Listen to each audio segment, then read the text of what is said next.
વડોદરાના દિવાળીપુરા વિસ્તારમાં કષ્ટભંજન દેવ હનુમાનજી મંદિર પાસે સુંદરકાંડનું આયોજન કરવામાં આવ્યું। ડેપ્યુટી મેયર ચિરાગ બારોટના સહયોગથી સુંદરકાંડનું આયોજન કરવામાં આવ્યું, જેમાં મેયર તથા ડેપ્યુટી મેયર, ગુજરાત સરકાર મુખ્ય દંડક, સ્થાયી સમિતિના ચેરમેન તથા ભારતીય જનતા પાર્ટીના પ્રમુખ, નગર પ્રાથમિક શિક્ષણના ચેરમેન પણ હાજર રહ્યા હતા।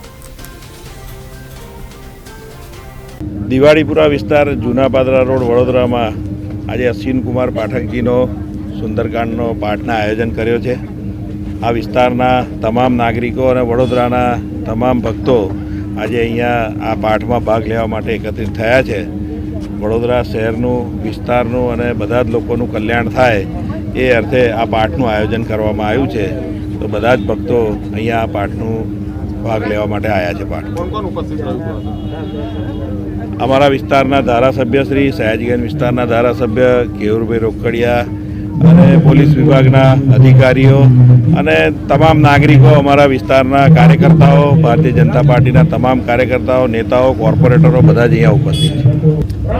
વડોદરા મહાનગરપાલિકાના ડેપ્યુટી મેયર શ્રી ચિરાગભાઈ બારોટ દ્વારા છેલ્લા 12-13 વર્ષથી પ્રતિવર્ષ સંગીતમય સુંદરકાંડ પાઠનું આયોજન કરવામાં આવે છે। માં સરસ્વતી જેમના ગળામાં જાતે બિરાજમાન છે।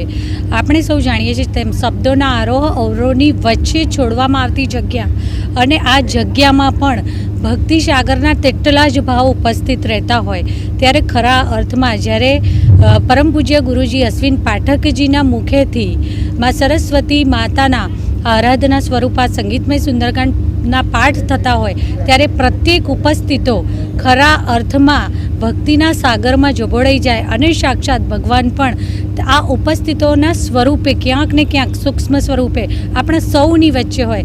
ખરા અર્થમાં ભગવાન શ્રી રામને યાદ કરવા અને ભગવાન હનુમાનજીના આ સુંદરકાંડના પાઠમાં ઉપસ્થિત રહી શકવું તે પણ ઈશ્વરના આશીર્વાદ થકી શક્ય બને છે। હું ચિરાગભાઈ બારોટ અને તેમના પરિવારને ખૂબ ખૂબ શુભેચ્છાઓ પાઠવું છું।